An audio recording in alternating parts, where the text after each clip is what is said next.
नमस्कार, मैं पूजा शाह आपका स्वागत करती हूँ जीएस मीडिया लाइव पर। यूँ तो बिहार विधानसभा इलेक्शंस काफ़ी नज़दीक आ चुके हैं, लेकिन इसी बीच कई सारे मामले, कई सारे नेताओं के भाषण और कई सारी टिप्पणियाँ भी हमें सुनने को मिल रही हैं। मगर एक बड़ी ही रोचक और इंटरेस्टिंग बात ये निकल कर आ रही है कि जैसे ये चुनाव इस बार एक वर्चुअल रैली के थ्रू शुरू हुई है, क्या इस बार वोट देने का भी एक अनोखा तरीका होगा?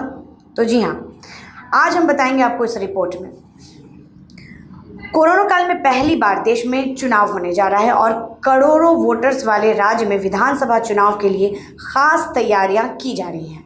ईवीएम को छुए बिना वोटिंग के लिए टूथपिक यानी कि जिससे हम दांत खरोदते हैं, उसके बराबर बांस की लकड़ी, पोलिंग ऑफिसर्स की टेबल पर शीशे की दीवार, डिस्पोजेबल सीरिन से उंगलियों पर निशान जैसे उपायों का निर्वाचन आयोग विचार कर रहा है। यानी कि इस बार बड़े ही अनोखे तरीके से शायद हम सभी वोट दे पाएंगे। कोरोना वायरस महामारी के बीच बिहार जैसे बड़े राज्य में चुनाव कराना बड़ी चुनौती है।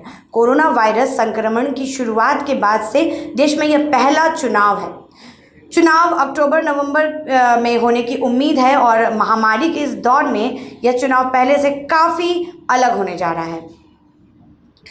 चुनाव आयोग के अधिकारी प्रस्तावों पर मंथन में जुटे हैं। अधिकारियों का कहना है कि डिस्पोजेबल सीरिंज से इंक लगाने का विकल्प सुरक्षित विकल्प है। हर यूज़ के बाद इसे फेंका जा सकता है। पोलिंग ऑफिसर्स को शीशे की दीवार के पीछे रखने की आवश्यकता है ताकि वोटर से अधिकारी को या किसी अधिकारी से वोटर्स के संक्रमित होने की संभावना बेहद कम हो जाए। पहचान गोपनीय रखने की शर्त पर चुनाव आयोग के एक वरिष्ठ अधिकारी ने बताया, ईवीएम के बटन को दबाने और वोटर रजिस्टर पर हस्ताक्षर के लिए दस्ताने और बांस की छोटी लकड़ियों की वकालत की जा रही है। हर वोट के बाद ईवीएम को सैनिटाइज करना संभव नहीं है। इसी वजह से हम प्लास्टिक के किसी सामान का इस्तेमाल नहीं करने जा रहे हैं, क्योंकि इससे संक्रमण का संभावना और बढ़ जाता है। और भी क्या कुछ कहा इन्होंने। बांस की लकड़ियाँ पर्यावरण हितैषी हैं और इन्हें नष्ट करना भी आसान नहीं है। सूत्रों के हवाले से भी बात सामने आ रही है कि बिहार के मुख्य निर्वाचन अधिकारी ने चुनाव आयोग को अंतिम मंजूरी के लिए भेज दिया है। सीईओ बिहार HR श्रीनिवास ने कहा कि बूथ पर वोटर्स की सुरक्षा के लिए हमने कुछ प्रस्ताव भेजे हैं। हम इस पर काम कर रहे हैं। हमारा लक्ष्य है कि वोटर्स किसी वस्तु के संपर्क में ना आएं और स्पर्श रहित तरीके से वोटिंग हो। हालांकि इस पर अमल भी लॉजिस्टिकल चैलेंज है। राज्य में 7.18 करोड़ वोटर्स हैं और 1.06 लाख बूथ हैं। इसके अलावा बूथों पर सोशल डिस्टेंसिंग का पालन सुनिश्चित कराना भी एक चुनौती ही हो जाएगी। चुनाव आयोग के अधिकारियों ने बताया कि प्रक्रिया शुरू हो गई है। बिहार स्टेट खादी बोर्ड ने दस्तानों की खरीद की भी शुरुआत करने की कोशिश शुरू कर दी है।